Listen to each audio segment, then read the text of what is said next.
Salve fratres, welcome back to the jungle of Protestantism. Kali ini saya mau menunjukkan kepada kita semua bahwa propaganda anti-Katolik itu nyata dan ada. Dan sekarang ini beredar di sosial media. Banyak propaganda anti-Katolik. Saya mengajak kita untuk membahas satu video yang berjudul, ini adalah video dari akun propaganda, akun anti-Katolik, yang berisi video-video propaganda anti-Katolik terhadap penolakan anti terhadap Katolik dan para imamnya. Video terbarunya berjudul Understanding Sola Fide and the Mindset of Catholics. Video ini merupakan contoh khas dari retorika apologetik Protestan anti-Katolik yang menggabungkan pseudo-psikologi, penyederhanaan teologis, dan serangan ad hominem terhadap umat dan imam Katolik. Jadi, saya sarankan Protestan yang malas berpikir dan mau membenarkan diri dalam Protestantisme yang dianut, silahkan berlangganan video ini untuk mendapatkan penghiburan di dalam kesesatan ala Protestantisme. Tapi jika Anda mau mencari kebenaran dan rendah hati mau mencari kebenaran, follow channel-channel Katolik seperti Patrice Allegro. Jadi berikut ini adalah analisis sistematis dan bantahan Katolik yang teologis, logis, dan historis. Dari video tersebut, yang pertama, ada poin pertama, penggunaan istilah cuci otak dan kultus sebagai argumen. Nah, tuduhan bahwa umat Katolik terkena brainwash atau psikologi kultus adalah falasi ad hominem dan poisoning the well. Menyerang karakter atau latar belakang orang Katolik bukan argumen mereka. Konsep kultus di sini dipinjam secara sembrono dari psikologi sekuler dan disematkan tanpa dasar kepada struktur magisterial gereja. Sebagai bantahan, gereja Katolik tidak melarang studi, tidak mengisolasi umat dari dunia luar, dan justru mendorong diskursus rasional. Sebagaimana tampak dari sejarah universitas-universitas Katolik seperti Paris, Bologna, dan Salamanca. Justru reformasi Protestan lahir dari subjektivisme pribadi Luther dan pengabaian terhadap tradisi kolektif gereja. Suatu bentuk penyempitan epistemologi menjadi sola ego. Poin yang kedua adalah kesalahan definisi soal sola fide. Analisnya, pembuat video mencoba meluruskan bahwa sola fide bukan berarti tanpa perbuatan, tetapi bahwa perbuatan adalah buah iman. Lalu, dia menyerang umat Katolik karena tetap menolak sola fide, bahkan dengan argumen bahwa orang Katolik memaksakan pemahaman yang salah. Bantahannya adalah bahwa ternyata ada inkoherensi internal sola fide. Kalau perbuatan tidak menyelamatkan, tetapi tetap harus ada sebagai buah iman, maka perbuatan adalah syarat epistemologis, pembukti dari iman. Maka iman tidak cukup secara sendiri karena harus dibuktikan. Ini bertentangan dengan sola fide secara definisional. Ini seperti menyatakan bahwa air saja cukup untuk hidup. Tapi kalau tidak ada makanan, kamu mati. Maka jelas air tidak cukup. Kemudian doktrin Katolik secara historis dan konsilis jelas. Konsili Trente mengutuk sola fide sebagai ajaran yang merusak relasi antara anugerah, kehendak bebas, dan kerjasama manusia dalam rahmat. Santo Yakobus bab 2 ayat 24, manusia dibenarkan karena perbuatan dan bukan hanya karena iman. Poin yang ketiga ada penyalahgunaan kutipan Martin Luther, sin boldly.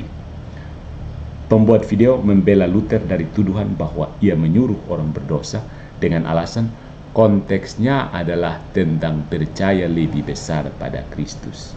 Kutipan lengkap Luther adalah sebagai berikut: Be a sinner and sin boldly, but believe and rejoice in Christ even more boldly. No sin can separate us from Him. Secara teologis ini membuka celah serius pada moral responsibility. Dalam kerangka soteriologi Katolik, ini adalah bentuk antinomianisme, pengabaian terhadap hukum moral dengan dalih iman. Dan ini dikutuk dalam Roma bab 6 ayat 1. Kemudian poin yang berikutnya ada kritik linguistik terhadap sola fide versus konsep. Nah, pembuat video menolak keberatan Katolik bahwa sola fide secara literal berarti iman saja dengan membandingkannya dengan istilah seperti Tritunggal atau transubstansiasi. Tapi argumentasi ini adalah false equivalence. Kata Tritunggal merangkum misteri yang bersumber dari wahyu dan diolah secara analogi oleh konsili. Sementara sola fide adalah istilah yang diciptakan Luther dan dimasukkan secara paksa ke dalam Roma bab 3 ayat 28, penambahan kata sola yang tidak ada dalam teks Yunani. Ironisnya, Protestan menolak istilah seperti purgatorium karena tidak ada di Alkitab, tapi malah membela sola fide yang bukan hanya tidak ada, tetapi secara eksplisit disangkal oleh kitab suci. Poin yang berikutnya ada disonansi kognitif dan penolakan kebenaran. Betulkah? Pembuat video memakai teori Festinger untuk menuduh bahwa umat Katolik menolak sola fide karena ingin menjaga stabilitas psikologis. Ini bukan argumen, ini spekulasi psikologis yang bisa dipakai balik ke Protestan. Justru penolakan Protestan terhadap tradisi dan magisterium merupakan upaya menghindari otoritas di luar diri pribadi yang secara psikologis lebih nyaman karena subjektif. Sola fide adalah justifikasi spiritual bagi individualisme religius. Poin berikutnya tentang Santo Agustinus. Pembuat video menuduh Patrice Allegro salah tafsir terhadap Agustinus. Justru Agustinus dengan eksplisit mengajarkan bahwa iman tanpa kasih adalah sia-sia.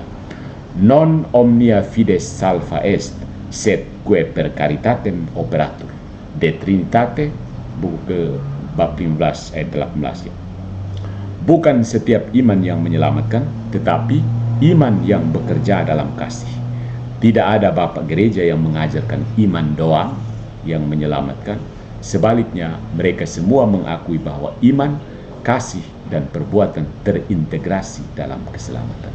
So my friends, apa yang dilakukan pembicara dalam video ini bukanlah penyampaian kebenaran, melainkan semacam propaganda psikologis, memanipulasi kesan bahwa Katolik itu keras kepala, brainwashed, dan malas berpikir. Padahal justru umat Katolik memiliki tradisi rasional, filosofis, dan historis yang lebih tua, lebih luas, dan lebih mendalam dari sekedar kutipan sepenggal dari pendeta YouTube. Gereja Katolik tidak pernah mengajarkan bahwa perbuatan menyelamatkan sendiri. Gereja Katolik mengajarkan bahwa iman yang hidup dalam kasih dan perbuatan yang digerakkan oleh rahmat Allah adalah jalan keselamatan. Sebagaimana diajarkan oleh Kristus sendiri, jikalau kamu ingin masuk ke dalam hidup, turutilah segala perintah Allah. Matius bab 19 ayat 17. So, terbukti propaganda anti Katolik itu ada dan nyata.